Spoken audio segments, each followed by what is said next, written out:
Welcome to the Business Scholarship Podcast, interdisciplinary conversations about new works in the broad world of business research. I'm your host, Andrew Jennings. If you like what you hear today, please consider subscribing to the podcast or sharing with others who might like it too. And if you have ideas for future episodes, let me know. My email address is andrew@andrewkjennings.com, and I look forward to hearing from you.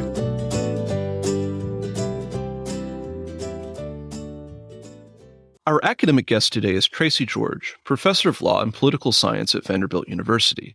We'll be discussing her article, The Double-Edged Sword of Credentials, Gender in M&A, which is forthcoming in the BYU Law Review. She co-authored this article with Albert Yoon of the University of Toronto and Mitu Gulati of the University of Virginia. I'll add a link to the paper in the show notes for the episode. I'm also excited to welcome two practitioners who will provide commentary on this article. Ava Davis is a partner and the chair of the Transactions Department at Winston & Strawn, and Germaine Gurr is a partner in the M&A practice of White & Case.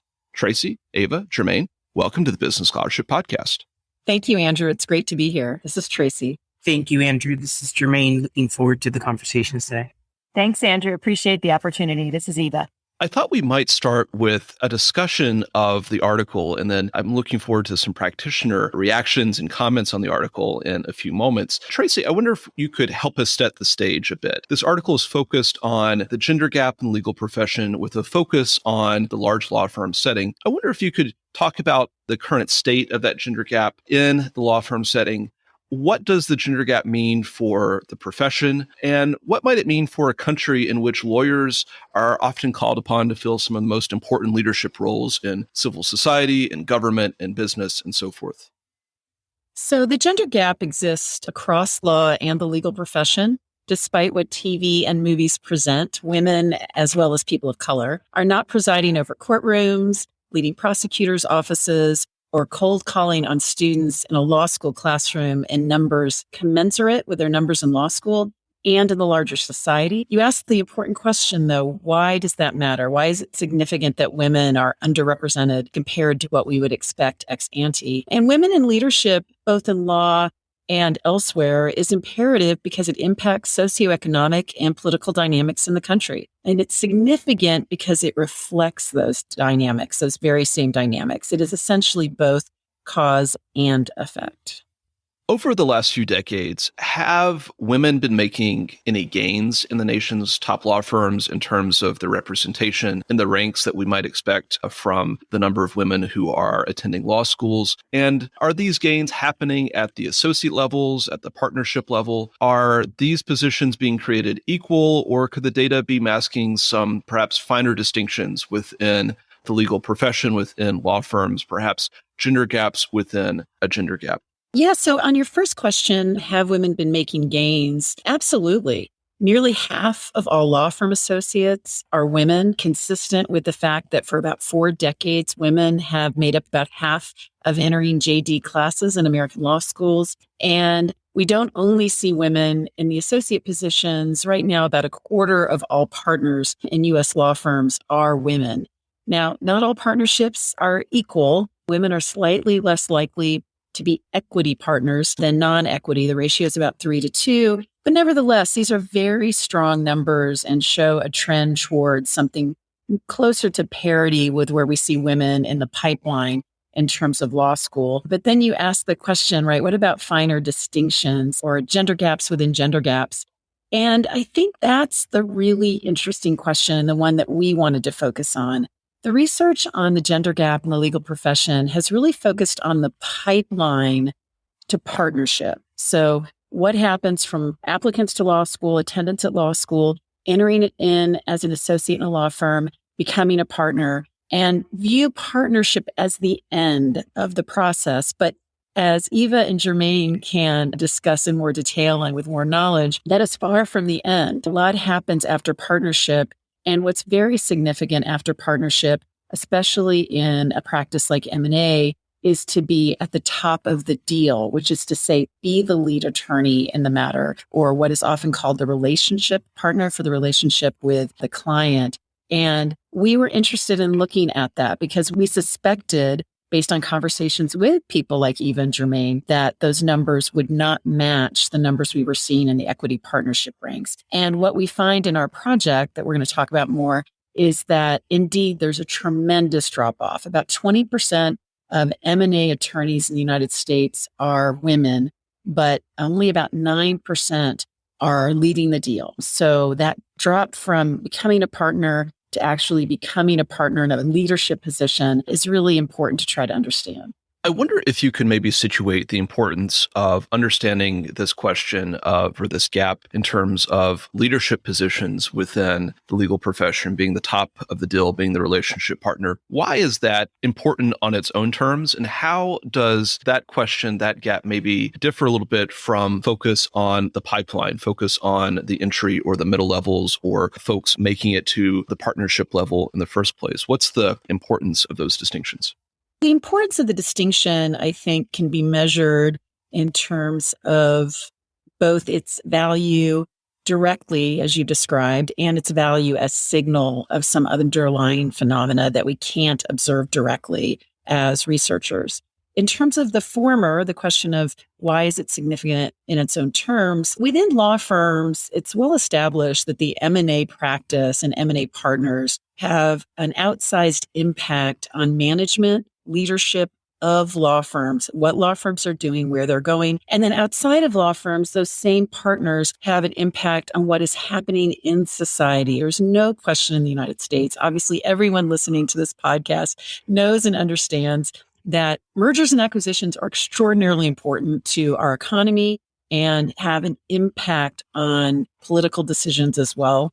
So if you think about the people who lead those processes, who inform how mergers and acquisitions are structured, when they occur, with what companies, that's an incredible amount of power in the world writ large. But then even within the law firm, managing partners are more likely to be M&A partners, people who are on the executive committee, the high earners in a law firm. So if you want to be at the top of a firm, if you want to control what your firm is doing, being an M&A partner, particularly an M&A partner in a leadership position in M&A deals, is an important way to get there. And the reality is we're looking here at people who want to lead deals, who've already demonstrated that ambition and capacity. And I think that makes it, interesting to see as a researcher from my perspective, what's happening there. In terms of what is a hard question, what can we actually observe about what's going on? We're having to make some guesses about what's going on behind the data. We can observe this drop-off that women are underrepresented, even controlling for various factors. But the nuances of what's going on are so much harder. I think that's one of the reasons people don't look at elite law practice and the elite positions within elite law practice, because you don't have a big N. You don't have the capacity to just let the math do the work for you. In a way, as someone who's studied the pipeline as well, it's just far easier to try to get a handle on. I don't know, even Germaine probably can speak more to what that nuance would be. Sure. Eva, Germaine, any thoughts there? This is Eva Davis. So thanks, Tracey.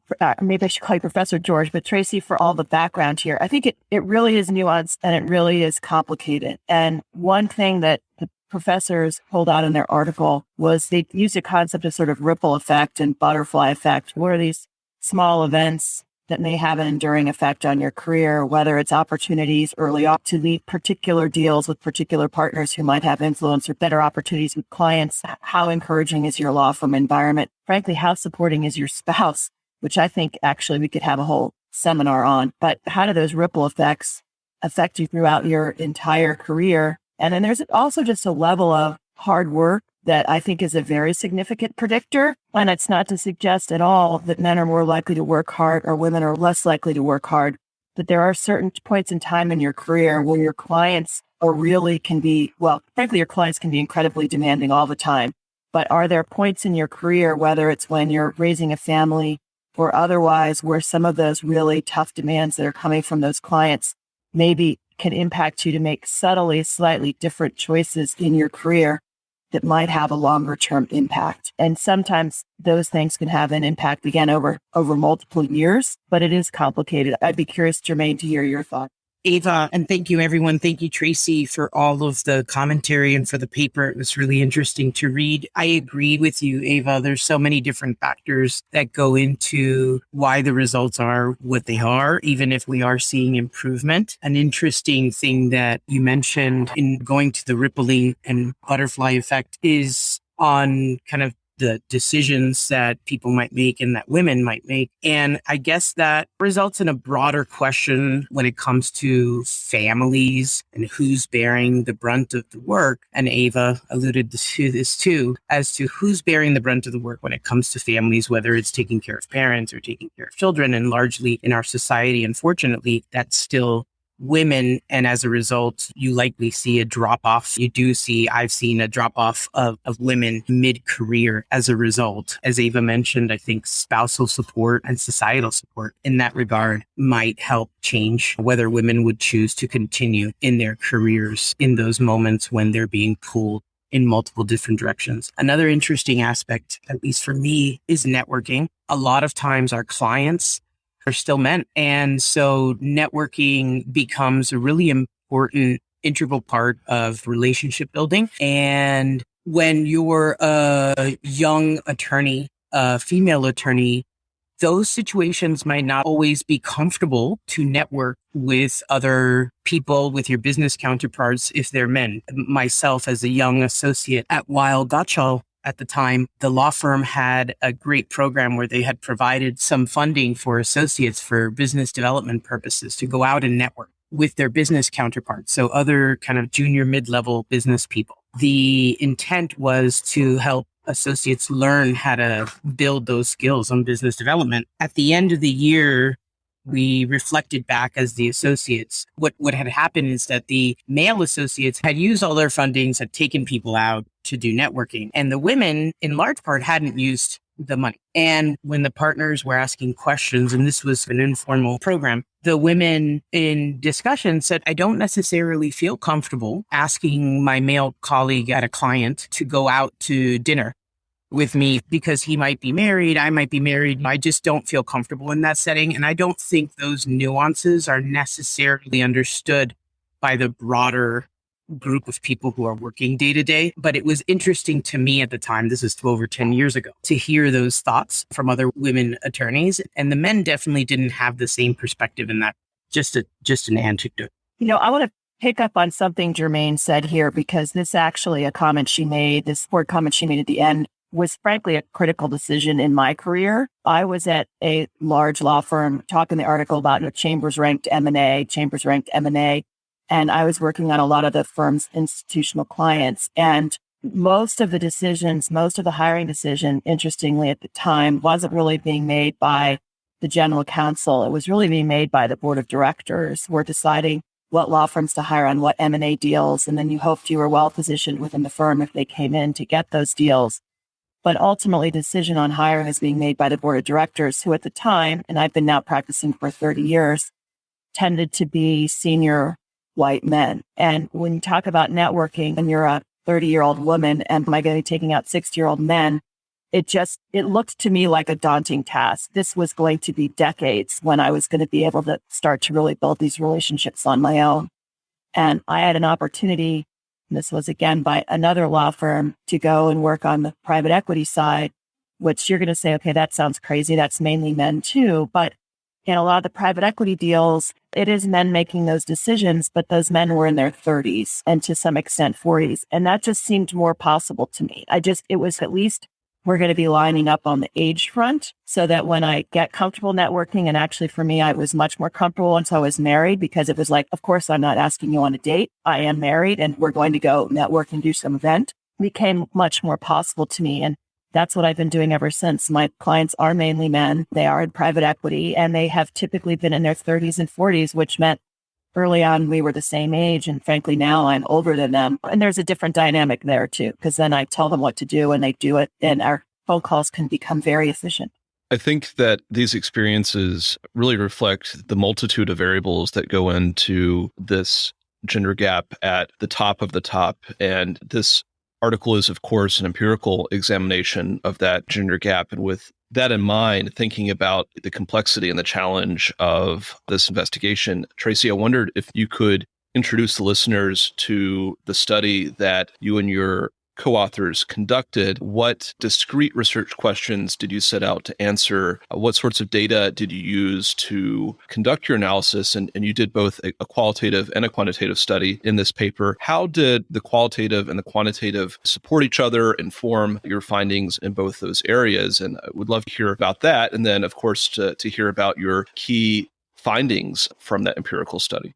That's great. That's a lot to try to do. But I'm actually going to start with the last question you asked. That interaction between qualitative and quantitative. As an empiricist, you make a choice about what type of data to use and why it makes sense. But listening to even Germaine, I was taking copious notes and thinking about how rich the story is and how it explains things that we observed in the data that we can only speculate about. And it highlights that really good research should be both. So good empirical research needs to marry quantitative and qualitative so that it's not merely a set of anecdotes or individuals' experiences, but actually speaks to a larger event to try to see, are these outlier experiences or are they representative experiences that the data also hold? So let me go to your data question. I love working with my co-authors, Albert and me too. They're both brilliant theorists, brilliant thinkers, brilliant empiricists.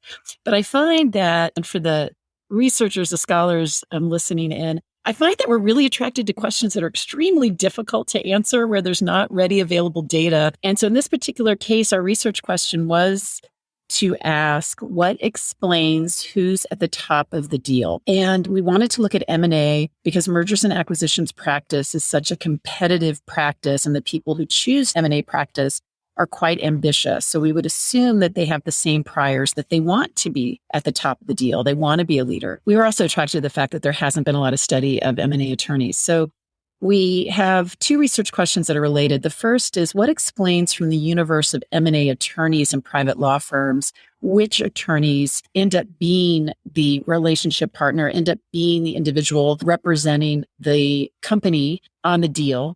And then a related question, which is focusing only on those individuals who are able to reach that top spot, what accounts for whether or not they're likely to be men or women. And the reason for the latter question is it allows us to really focus in on individuals who must have whatever the underlying characteristics are that are hard to measure, the soft things about them. Not just ambition, I think, for this group, but maybe interpersonal skills or strong networking skills, the things that Germaine and Eva were talking about that M&A practices trying to develop in their associates. So to do that, we leveraged a lot of existing databases that were not intended for this purpose, including those aimed at headhunters. So lots of data about lawyers. We used techniques that allowed us to leverage things like names as a source of information. So basically, we merged multiple data sets, including publicly available data sets like Gurr, which is the site used to register all mergers and acquisitions. So lots of databases, lots of data sources, more detail for those who are inclined in the paper. And then we're able to look closely through the quantitative measures, through both basic statistics and regression, at what accounts for those differences. But we see the differences, we see these variables that are or are not predictive, but we can't always get to this deeper level. And I'll just speak briefly about something, but I'm happy to talk about it more. We started looking at what we think of as the COVID impacted years. We're still looking at 2020, 2021, and we'll start looking at 2022 as the data comes in. And we've made some interesting preliminary findings that women seem to be doing a lot better in this period, which at first glance was counterintuitive, because the data coming out of other fields is that women are doing worse because if they have children, the children at our home, childcare issues, as Germaine mentioned, are disproportionately for opposite sex couples born by the woman in the partnership. But now, given what Eva and Germaine were saying, I wonder if the reason women were doing better is because networking was less important because no one could go out to dinner. No one was going to the golf course to play golf. And relatedly, there's some good evidence that when you meet with people by Zoom, that it levels some of the playing field because you're less likely to respond to the fact that they match you on gender and race, because those things are minimized in a Zoom environment. I don't know. Even Germaine, how do you react to our finding that women are doing better than we expected during this COVID period? This is Eva. I guess I would say 1 year does not a trend make. I think I've said that to you before. I was certainly pleased, but I do think that Zoom is a stabilizer, equalizer. And interestingly, what it also meant was it was really hard for if you didn't have those pre-existing relationships, you weren't going to create them during the past 2 years. The pre-existing relationship had to exist. So somebody who had them benefited, someone who didn't have them did not benefit. I can't say why that worked on gender lines. I'm happy about the information. I can't say why that is. I'd be curious, Germaine, to hear what you have to say. I don't know. I agree with you, Eva, that it's only 1 year of information. I do think, if I had to take a wild guess, I do think that networking became less important, but it also became more important insofar as while we were not meeting in physical places, we weren't going out to dinners, we weren't going to play golf, we weren't spending our times in person. We certainly had to do a lot, and Eva, let me know your thoughts. We certainly had to do a lot to stay connected and be creative about how we stayed connected with our clients, with our associates. And I don't know how different people decided to do that, whether it was just by Zoom. I can tell you that I am closer with my clients after the 2 years of COVID than I was before. And that's in part because we connected on really personal levels during that time. We had conversations about what we were going through. I had conversations with some of my PE clients because they were trying to figure out whether or not they send their kids they do the Zoom schooling or they try to hire a teacher or tutor for a year. And maybe they felt more comfortable talking to me because they felt like I was dealing with some of those issues as a woman, even though most of the people that I was talking to were men. I do think there was a lot of networking opportunities, but it was a different type of networking. It was really personal and creative in how you were getting that contact. Eva, what do you think? How did you deal with 2 years of Zoom? No, I agree. I agree. You were connecting on certainly a personal level. And you were also doing other things. Germaine, you're active on LinkedIn. Germaine and I are both active on LinkedIn. So people were reminded about it in a professional way on professional content. And you were doing other things that you weren't doing in the past and wondering, does it? Because I'm not out speaking and engaging and going to events. Yeah. So we'll see if this continues. I hope it does, Tracey. Tracey, you and your co-authors, you generated a lot of data from the qualitative and the quantitative studies for this paper. But I wonder if there are any really big picture takeaways that you find from your studies. What are some of the big conclusions or findings that you reached? The big conclusion or finding is that we observe that there is almost parity when lawyers start out. But we find that parity disappears as lawyers advance, and of particular note, after they make partner. There is a lot that we cannot see about how partners move to relationship partners, but we can see with the data, and quite clearly and robustly, is that credentials matter more for women than men. We see in the data that we move from 20% of partners, right? Equity partners are women, to fewer than 10% become relationship partner in terms of trying to explain what accounts for succeeding or not. It can't be the normal stories, right? The normal storyline that's given is that the leaky pipeline for women in law can be attributed to being insufficiently ambitious, investing in other parts of their lives, such as family, personal interest, or being more drawn to public service.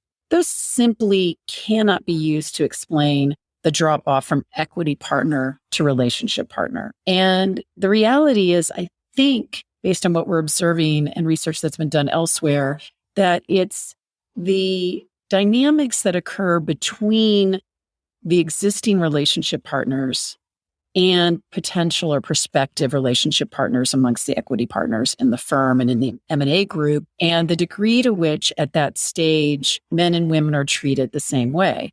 What we find is that for a woman to be successful to move to relationship partner, they have to be better on the basic credentials, especially ones that are in some ways in the rear view mirror. So where did you go to law school? If you went to Harvard and Stanford, that's much more important. Certainly women need to go to a top 6 school to feel that they can be confident in their success. Why would those paper credentials matter in a setting where you've already made equity partner, you have a long list of accomplishments? Sociologists and other scholars who've studied these dynamics, psychologists would say, is that it's attributable to the degree to which you match with the person who's meeting with you. Do they see someone like themselves? And if they don't, then they're going to look to those paper credentials. And we just, in our data, women from bottom tier law schools do not become lead on the deal. Men do. And so I think that's the big takeaway. Credentials are much more important for women than men.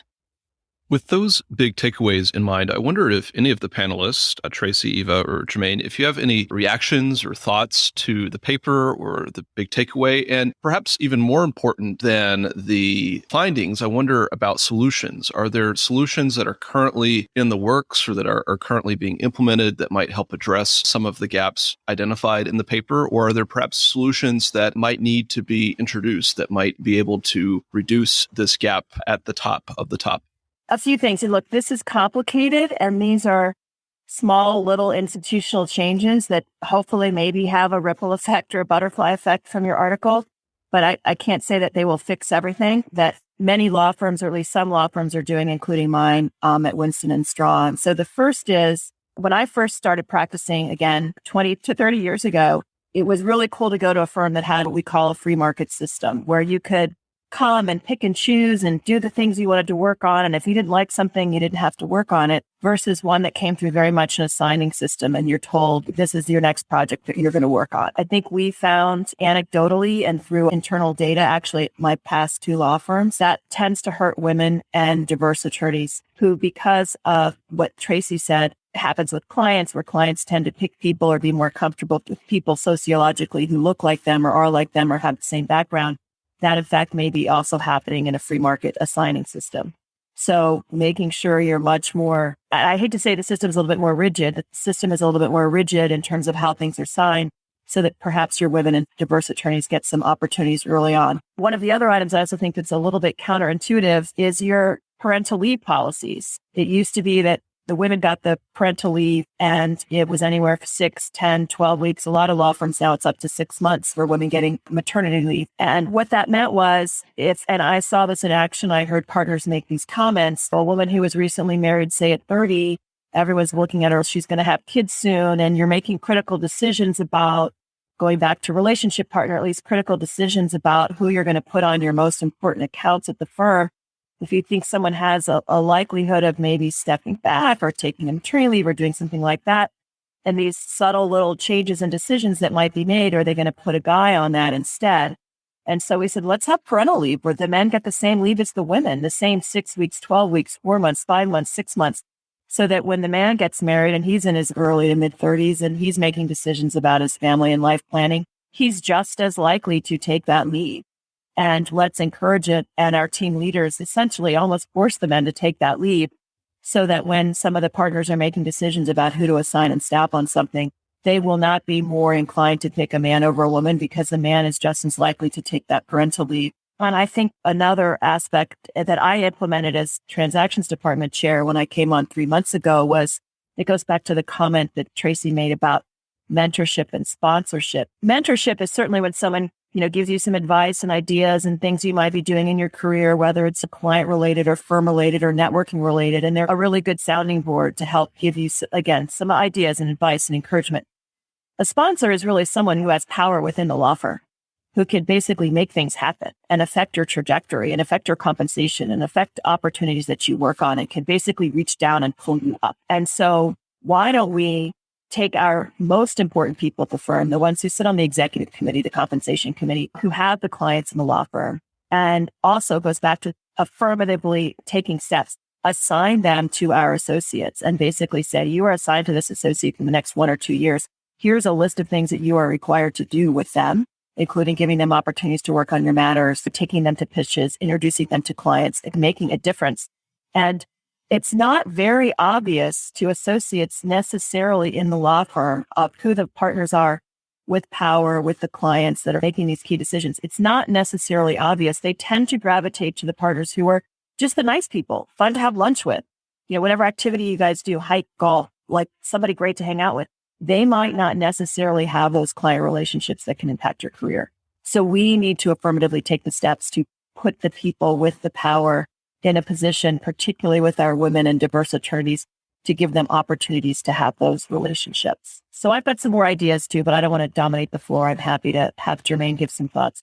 As women leaders in law firms, I'm reminded, I went to an all-girls high school, and I'm reminded of always of something that I learned there, which is you as women in that setting are the leader, not the exception. And it's critical for everyone, but certainly the women too, when you are in these leadership positions, even though you're busy and are being pulled in multiple directions, to step up and be the sponsor. As Ava mentioned, I think everyone has to do it because, as we've learned in this conversation and with the paper, there aren't enough women at the top yet to put all the burden on the women. But as women leaders, we need to be sponsors for the young women attorneys who are rising to the level of junior partner or mid-level associate or even junior associates in all the ways that Eva mentioned, whether it's taking someone to a pitch, having them participate on calls, having women lead those calls, and making sure that they're comfortable in that situation. I agree also on the parental leave point that Eva mentioned. It's really important not just to window dress on parental leave, but to encourage everybody to take that leave so that it's viewed as a real benefit that anyone at the law firm can take advantage of and doesn't really affect one person or one gender's career versus another. I do think that you're seeing coming out of COVID, companies in general questioning their platform on how they work and where they work and becoming more flexible and malleable to providing people with opportunities to work in different places. Pre-COVID, unfortunately, I think there was a perception that if someone or a woman was working from home, that there was really no work being done. I think that's been challenged during COVID, and we can see I can see from our number at our firm, I'm sure Ava's in the same boat, that people were working really hard. Lawyers were working really hard during COVID, regardless of whether they were sitting in a hotel room, at home, wherever they needed to be to get their work done. And I think that will change the landscape of how we view who's working when they're not in the office and not necessarily having that old school FaceTime that's often required or was previously required at law firms and other big businesses.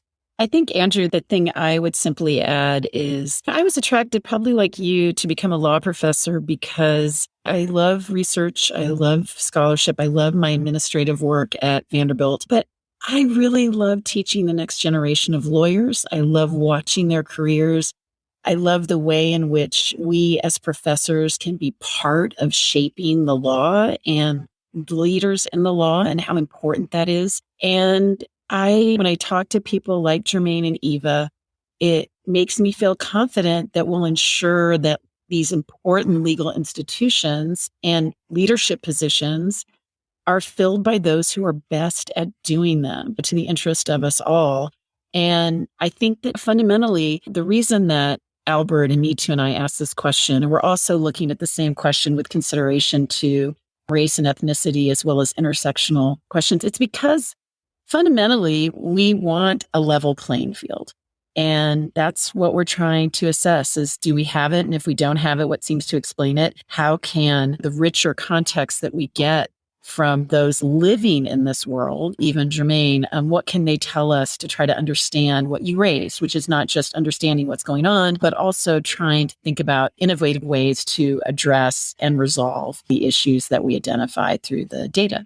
I think this has been a really great conversation about both the data, the academic theory of this issue, and also the practitioner perspective. I want to give all the panelists an opportunity to maybe offer some closing thoughts before we close our conversation. Are there any thoughts that folks want to close with, any open questions they would like to pose to our listeners or maybe raise for future investigation? I'm happy to go first. This is Germaine. Thank you, Andrew. Thank you, Tracey. Thank you, Ava. This has been exciting, fun. What a great opportunity to think about these really critical issues. I'm excited about the future, and in particular, the future for women attorneys. Law firms, in large part, are looking at their policies, are looking at what they're doing, and are really focusing on, to Eva's point, substantive change, not just window dressing, but really finding not just mentor, don't just call it mentorship, call it sponsorship, as Eva mentioned, really kind of pulling people up. I think there are more women leaders in large law firms. And while it makes up maybe 20% of the class, those women leaders and male leaders are interested and want to see other women succeed. I think COVID has helped provide a platform of work that will allow both men and women to work in more flexible ways. And that will help in becoming successful when you're trying to deal in various points of your life with different things that may come up. I'm excited to see what happens in the future. And I think we'll continue to see great strides in this area.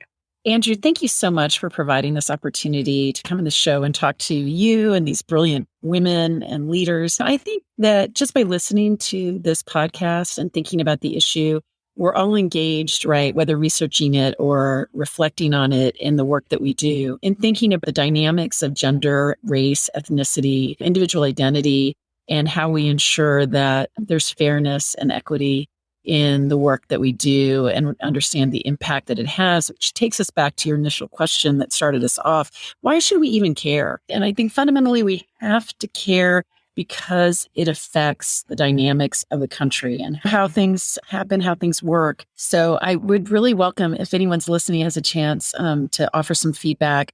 I can speak for me too and Albert. We would be delighted to get that feedback and hear thoughts. Very much welcome. This is Eva. I agree with everything that Germaine just said. And I actually want to use this opportunity to give a shout out to Karen Ulrich Stacy at the Diversity Lab. She very much cares about these issues across law firms, not just in the M&A context and who leads deals, and had a competition she put together back in 2016 about what we can do to try to institutionally fix some of these issues at law firms. And the teams there came up with the concept of the Mansfield rule, where you're basically, when some of the key leadership positions come up, whether it's within an office or a department, your executive committee, your compensation committee, that you are putting up at least 3 women or diverse candidates to fill those spots. And the idea wasn't so much that this was meant to be some sort of quota or kind of affirmative action, but are you thinking carefully about who the people in your law firm are? Are you just instantly going to the most senior male? Are you thinking about your law firm and its future and who has contributions to be made at each of these levels? And law firms are taking this pretty seriously. I know my firm, Winston Strada's, I'm sure White & Case is Germaine's firm. And we have been, since that time in 2016, affirmatively been putting women and diverse candidates into these roles. And a lot of times they're the ones that are coming up with these ideas. They've seen institutionally how their career path was affected. And Germaine and I discussed sponsorship before and what things are we putting affirmatively in place to make those things happen. And I'm not suggesting that the men couldn't have come up with those ideas, and many of them do, and some of them are our biggest supporters. But if you lived it and walked that walk, you can be there to figure out what are some of the cracks in the system that I want to fix. And I've seen that happen much more actively over the last 5 or 6 years than I did in the earlier parts of my career. And my firm even put me in some leadership positions as well. And so I'm very hopeful. And I also, for the women and diverse candidates that are listening to this podcast, and I still think M&A is a really exciting, challenging field. And anything that's sort of negative that's come out of this study, I found it to be really rewarding and hope they'll pursue this career. I'm always available to both questions or thoughts or ideas. So thank you very much, Andrew, Tracey, and Germaine. Our academic guest today has been Tracey George, professor of law and political science at Vanderbilt University. We've discussed her article, The Double-Edged Sword of Credentials, Gender and M&A, which is forthcoming in the BYU Law Review. This article is co-authored with Albert Yoon of the University of Toronto and Mitu Gulati of the University of Virginia. We've also been joined by our practitioner commentators, Eva Davis, a partner and chair of the Transactions Department at Winston & Strawn, and Germaine Gurr, a partner in the M&A practice at White & Case. Tracey, Eva, Germaine, thank you for joining the Business Scholarship Podcast. Thank you, Andrew. It's been fun. Thanks, Andrew. Thank you, Andrew. Thank you for listening to another episode of the Business Scholarship Podcast. If you like what you heard, please consider subscribing to the podcast or leaving a rating on your favorite podcast app, or let other people know about it too. If you have suggestions for future episodes, please let me know. My email address is andrew@andrewkjennings.com, and I look forward to hearing from you. Until the next time, I'm your host, Andrew Jennings.